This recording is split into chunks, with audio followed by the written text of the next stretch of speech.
고전시가 5강에는요. 박선장의 오륜가가 나와 있는데요. 보통 우리 이런 작품들을 오륜과 류의 시조라고 하거든요. 오륜과 류라는 건 이 오륜을 주제로 담은 작품들을 다 오륜과 류라고 하는 거예요. 그래서 그 박선장의 오륜가에 앞서 지금 선생님 프린트로 준 다른 오륜가를 먼저 살펴보도록 하겠습니다. 대표적인 게 주세붕의 오륜가와 김상용의 오륜가가 적혀 있는데요. 얘네들은 전부 수특에 실렸던 작품들이에요, 여러분. 그래서 몇 년 전에 뭐 주세붕의 오륜가도 실렸고 또 몇 년 전에 김상용의 오륜가도 실려 있었고 뭐가 나와도 이상하지 않은데 일단 오륜가가 뭔지를 알아야 돼요. 여러분 삼강오륜의 그 오륜입니다. 우리 오륜 다 알 것 같은데 뭐가 있죠? 일단 부모 자식 간에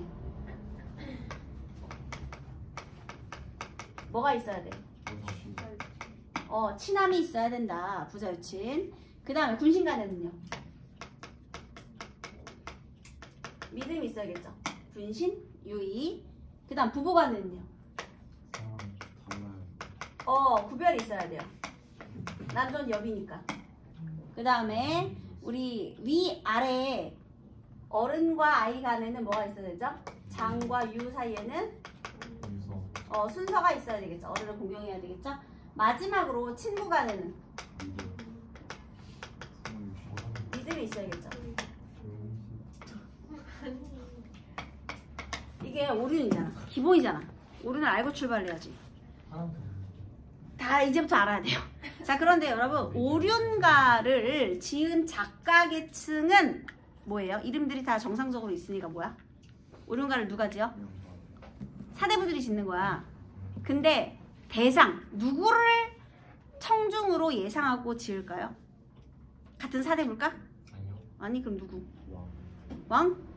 오륜을 알아야 되는 게 백성이지. 백성들이 옛날에 한자를 모르잖아. 글을 모르니까 이렇게 노래로 알려주는 거예요. 우리가 알파벳 배울 때 노래로 배우듯이 A, B, C, D 노래로 하잖아요. 그래서 아름다운 이 땅에 금수강산에 단군 할아버지가 더 잡으시고 우리 한국을 빛낸 100명의 외인들 안 들어본 사람 없죠. 그러니까 처음에 알려주기 위해서 노래로 하는 거야. 자, 그렇다면 사대부가 창작을 하긴 했지만 목적이 개인의 정서 표현에 있나요? 아니요. 개인의 서정이 아니에요. 개인의 정서를 드러내고자 하는 것이 아니라 교훈적이고 계몽적인 목적으로 창작이 된 것이라는 거죠. 그래서 오륜가류는요. 우리 조선사회의 근간이 유교 아니겠습니까? 유교적인 사회 질서를 강화하고 그것을 실천하게 하기 위한 목적으로 창작이 된 것이다 라는 걸 알 수가 있어요. 자, 그러면 백성을 대상으로 얘기할 건데 아주 어려운 한자어를 막 나열해요. 이해할까? 아니요. 아니요. 그 다음에 부드러운 독백체의 어조로 혼자 읍조려 될까? 아니요. 아니요. 그러면 어떤 어조를 사용해야 될까요? 명령, 청유 이런 걸 써야 되는 거야.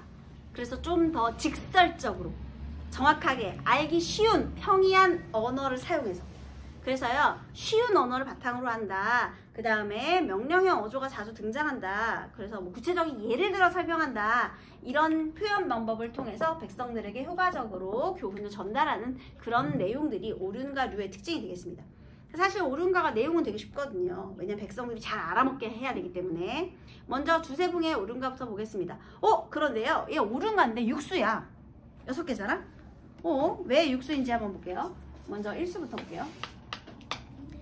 사람마다 이 말을 들어라. 이 말 아니면 사람이 아니니 이 말 잊지 말고 배우고야 말 것이다. 여러분 사람들아 이 말 들어라. 이 사람은 일반 백성들을 말하는 거예요. 한마디로 달팽이관에 때려 꽂으라는 거죠. 이 말이 아니면 사람이 아니다. 그럼 사람이라면 이 말을 지켜야겠네. 여기서 말하는 말은 뭐예요? 오륜이죠. 이 말을 잊지 말고 배우고야 말 것이다. 자, 이 1수는 서사에 해당하는 부분이고요. 지금 얘는 오륜의 당위성에 대해서 얘기하는 거예요. 오륜을 왜 알고 실천해야 돼? 그거 안 하면 사람 아니야.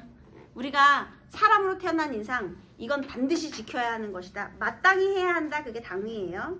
잊지 말고 배우래요. 자, 그럼 이제 2수부터 하나씩 나오겠네요. 아버님 날 낳으시고 어머님 날 기르시니 부모 아니시면 내 몸이 없실랐다. 이 덕을 갚으려 하니 하늘 가히 없으셨다.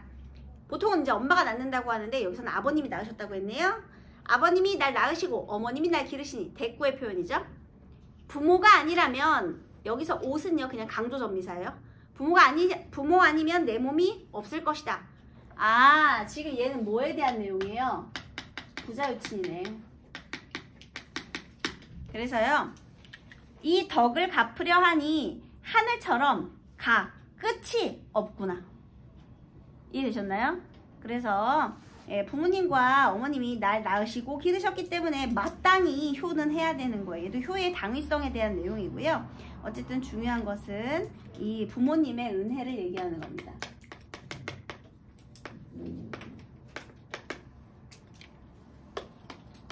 얘도 마땅히 해야 되는 거예요. 자, 그 다음 삼수. 종과 한껏과를 뉘라서 삼기신고 벌과 가염이야 이 뜻을 먼저 하이 한마음에 두 뜻 없이 속이지나 마옵세에다.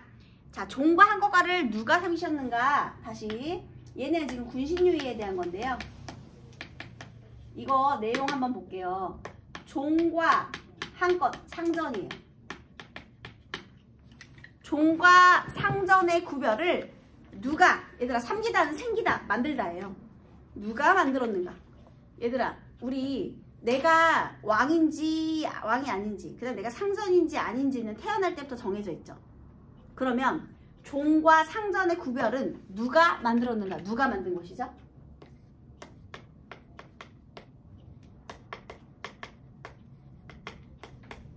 태어날 때부터 그렇게 만들어졌지. 신께서 그렇게 만드신 거야. 애초에 유전자가 다르다고 생각했지, 옛날 사람들은. 태생이 달라. 나는 태어날 때부터 임금의 제왕의 씨앗으로 태어났고, 나는 태어날 때부터 천민의 씨앗으로 태어난 거야, 얘들아. 그건 하늘이 정해준 이치야. 조선시대에는요. 벌과 개미가 이 뜻을 먼저 알아. 아, 우리 인간 사회를 누구 사회에 빗댄 거예요? 뭐가 비슷해? 벌의 사회와 개미의 사회. 얘들아, 벌, 개미 공통점이 뭐예요? 여왕 벌과 여왕 개미를 일반 벌과 일반 개미들이 받들어 모시죠. 그러니까 벌과 개미가 이 뜻, 그러니까 이 군신유의 뜻을 알아 한마음에 두 뜻 없이 속이지나 말지어다. 이렇게 충성을 다하라는 거죠. 그래서요, 특히 이렇게 벌과 개미 사회에 빗대어서 이야기를 하는 거예요. 한마디로 내가 만약에 종과 상전과의 구별을 못한다 그러면 난 벌만도 개미만도 못한 존재가 되는 거죠. 얘네도 하는 걸 우리는 왜 못해? 해야 되겠죠? 그 다음 사수. 이거 여기 빗대고 있는 거예요. 얘들아, 비유적인 표현을 통해서요 백성들의 이해를 도와주는 겁니다. 그 다음에 지압이 밭갈러 나간 때 밥꼬리를 이고가 반상을 들어오되 눈썹에 맞춰이다. 진실로 고마우시니 손이나 다르실까? 얘는 부부유별에 관한 건데요.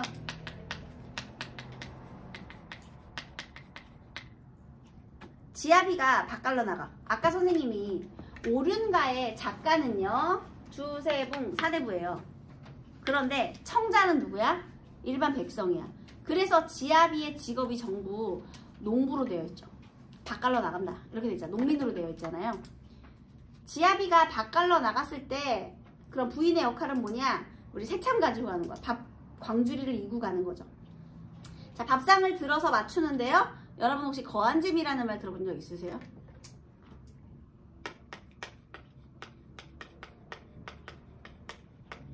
내가 남편의 밥상을 차려주는데요. 밥그릇 던지면서 얘 딱 처먹어라. 돼요, 안 돼요?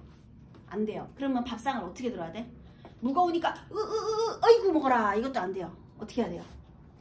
밥상의 높이를 어디에 맞춰야 돼? 눈썹에 맞춰야 돼요. 여러분, 남자친구도 군대 가잖아요. 충성 이렇게 하면 돼? 쫓겨나요. 얼차례 엄청 뛰어야 돼요. 충성 이렇게 하면 돼요? 고문관이에요. 어디에 맞춰야 돼요? 눈썹 끝에 칼각으로 맞춰야 돼요, 여러분. 별거 아닌 것 같지? 근데 각이 중요한 거야. 이 눈썹 끝에 이거 칼각으로 맞춰야 되는데 이렇게 요 옆구리를 붙여서 충성 이렇게 한다거나 충성 이렇게 한다거나 이렇게 하면 또 얘도 예의 어긋나거든요. 그러니까 밥상을 바칠 때도 마찬가지야. 어디에 맞춰야 돼? 눈썹에 맞춰서 이렇게 드리는 거예요. 그게 거한잼이에요. 이거는 남존여비 사상이 바탕이 되어 있는 거죠. 아내는 남편을 어떻게 하라는 거야? 공경하라는 겁니다. 결국. 그래서요, 얘는 이제 그 공손하게 남편을 공경해라 구별이 있으니까. 그래서 진실로 고마우시니 누가? 남편이. 왜냐면 힘든 밭일을 해서 우리를 먹여 살려주시니 남편이 진실로 고마우시니 중요한 손님과 다를 것인가? 한마디로 남편 대하기를 어떻게 대해야 돼? 아주 중요한 손님 모시듯이 그렇게 모셔라 라는 겁니다. 부부가 남이라는 걸 여기서 아주 중요하게 강조해주고 있죠. 그죠? 손님 대하듯이 그렇게 해라 라는 거 서술적 표현이네요. 그 다음 오수. 얘는 형제간의 우애를 이야기하는데요. 보도록 하겠습니다. 얘 또 중요한 특징이 있어요. 형님 자신 젖을 내쫓아 먹음이다.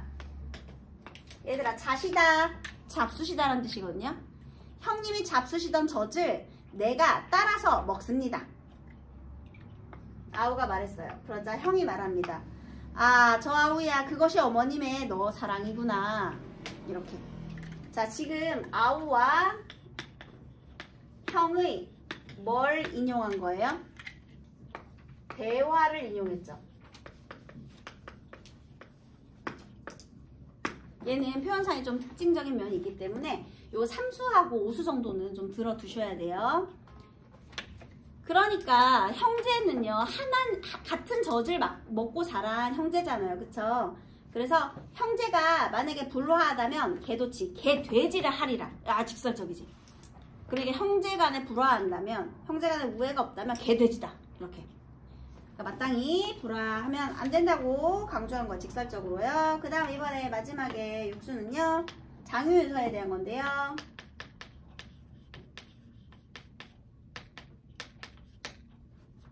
늙은이는 부모 같고 어른은 형 같으니, 아, 늙은 사람, 그 다음에 어른, 부모와 형 같으니 이 같을 때 불공한다면 그러니 뭐해라? 공경하라는 거죠. 어디가 다를 것인가? 이거는 짐승과 어디가 다를 것인가 이런 뜻이에요. 다시, 같은데 불공하면 짐승과 어디가 다르고, 한마디로 늙은이 어른 어떻게 해라? 공경해라. 공경하지 않는다면 짐승과 다르지 않다. 날 노셔 맞이어시든 저라고야 말오리이다. 이건 뭐냐면, 나로서는 만약 어른을 맞이하게 되면, 늙은이를 맞이하게 되면 저라고야 말 것이다. 나는 어떻게 하겠다는 거야? 엄청 극진히 공경하겠다는 뜻이죠. 장유유서에 대한 내용이에요. 옳은 중에 뭐가 없어?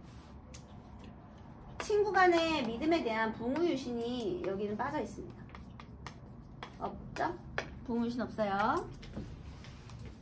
그래서 여러분, 옳은과 류는 다 똑같아. 명령형 어조가 많이 나오고요. 그 다음에 쉬운 구체적인 뭐 사례라든지 아니면 비유적인 표현이라든지 아니면 직설적인 표현이라든지 이런 것들을 통해서 이해를 도와주고 실천을 강조하는 내용들이 많이 있어요. 자, 그 다음 김상용의 옳은가인데요. 얘는 5수로 되어 있네요. 먼저 1수부터 보도록 하겠습니다. 얘는 좀 더 직설적이에요. 어버이 자식 사이 한을 삼긴 지친이라. 선생님이 한자를 우리말로 못 바꿨는데 잘 들어보세요. 여러분 다 읽을 수 있는 한자는 쉬운 거예요. 어버이 자식 사이 한을 삼긴 지친이라. 이거 뭐에 대한 거야? 부자의 친이죠. 부모 자식 간은 지극히 친한 사이다. 왜? 하늘이 그렇게 만들어줬잖아. 하늘이 만든 지극한 친함, 지친이라. 부모 아니면 이 몸이 있겠느냐. 아, 그러면 왜 친해? 부모에게서 태어났으니까. 오조도 반포를 하니 부모 효도하여라. 오, 까마귀 오자죠. 여러분 반포지효 들어보셨죠? 원래 새가 어렸을 때 부모에게서 벌레 같은 거 받아 먹다가 자라면 둥지를 탈출해서 독립하는 거거든요. 근데 까마귀만은 다시 자기의 둥지로 돌아와서 부모한테 먹이를 갖다 준대요. 그래서 자식이 커서 다시 부모를 봉양하는 효의 상징이죠. 반포. 그래서 반포지효라고도 하고요. 까마귀의 효. 오조도 반포를 하는데 우리가 만약에 효도하지 않는다면 우리는 까마귀만도 못한 존재가 되는 거예요. 그쵸? 그래서요, 오조도 반포를 하니 부모 효도하여라. 이렇게 명령형 어미를 써서 실천을 강조하고 있습니다. 네, 여기는 반포지효를 예로 들어주고 있고요. 효의 당위성도 이야기하고 있죠. 짐승만도 못한 존재가 되기 싫으면 우리 효도하세요. 그 다음 두 번째, 임금을 섬기오되 정한 길로 인도하여 국궁진체하여 죽은 후에 말았으라. 자, 임금님을 섬길 때는요, 바른 길로 이끌 그런 신하의 도리가 있대요. 얘는 군신유이죠. 국공진체는 뭐냐면 내 몸과 마음을 바쳐 나란 일에 이바지하다 이런 뜻이거든요. 몸과 마음을 바쳐 나란 일에 이바지하고 죽은 후에야 그만하래. 한마디로 죽을 때까지 몸과 마음을 다 바치라는 거죠. 그런데 바른 길로 인도해야 되는데 만약에 가다가 부합하면 물러간들었더리. 여러분 조선에는요 출처관이라는 게 있어요. 조선시대의 출처관이라는 건 뭐냐면요, 임금님이 만약 성군이야 그러면 사대부로서의 첫 번째 도리는 신하로 된 도리를 다하는 거예요. 그러니까 벼슬로 관직으로 나아가서 임금님을 잘 보필하는 것이 신하의 첫 번째 도리예요. 근데 만약에 성군이 아닐 수도 있잖아. 내 뜻과 맞지 않아. 그럴 때는 임금님을 꺾느냐 그것이 아니라요, 잠깐 자연에 응거하면서 심신을 수양하다가 때를 기다려야 돼요. 그게 조선시대 나아가고 물러가는 출처관이거든요. 근데 여기서도요, 임금님을 섬기는데 바른 길로 인도해서 죽을 때까지 멈추지 말고요, 만약 부합하다면 그때 물러가라 이런 얘기입니다. 그래서 이거는 임금과 신하 간에 믿음이 있어야 된다 이런 얘기예요. 그 다음 세 번째, 부부라 하온 것이 나무로 되어 있어 여고금슬하면 그 안이 즐거우냐. 얘들아, 얘는 북치는 것처럼 금슬이 좋아야 되는데요. 얘들아, 금슬이 뭐야? 부부간의 궁합이 좋은 걸 금슬이라고 하죠. 왜 금슬인지 아세요? 검은고와 비파예요. 잘 어울린다는 뜻이죠. 그래서 금슬이 좋다, 잘 어울린다 그런 뜻이고요. 원래 부부는요 나무로 만났어요. 그런데 서로 어울려서 잘 맞으면 그 안이 즐겁겠느냐. 그래서 궁합이 맞으면 즐겁다는 거죠. 그리고 공경이 아니라면 즉동 금수하리라. 그래서 둘이서 잘 금슬이 맞아야 되고요. 그 다음에 또 뭐가 중요해요? 서로 아니죠. 서로가 아니라 지아비를 공경해야 하는 아녀자의 도리도 중요하죠. 만약에 공경하지 않는다면 뭐와 같아? 즉 뭐와 같아? 금수와 같아. 금수가 짐승이잖아. 여기도 또 공경 안 하면 짐승이다 라고 공경해라, 뭐 거한재미의 도리를 이야기하고 있는 겁니다. 그 다음 형제는 두 몸이나 일기 하나에서 나누었으니, 이거 형제간의 우애는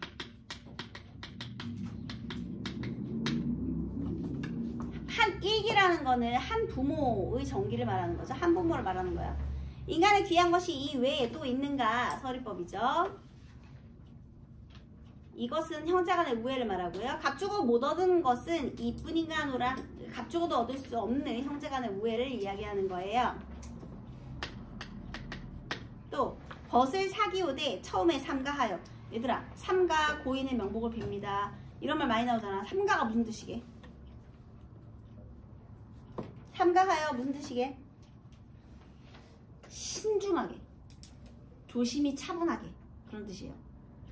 그러니까 벗을 차기되 처음에 신중하게 생각해서 나보다 나은 이로 가려서 사귀어라. 친구는 좋은 사람 사귀라는 거죠. 종시 신의를 지키어 구의경지하여라. 종시 마침내 신의를 지켜 오랫도록 공경하여라. 이렇게 됐네요. 그래서 자, 얘는 뭐에 대한 내용이에요? 붕우유신, 친구 간에 믿음이 있어야 한다. 신중하게 사귀어서 나보다 나은 사람이랑 만나고 오랫도록 서로 친구를 존중해라 이런 의미가 되겠네요. 그래서 이렇게 유교적인 사회 윤리들을 강조하는 작품들이 있었습니다.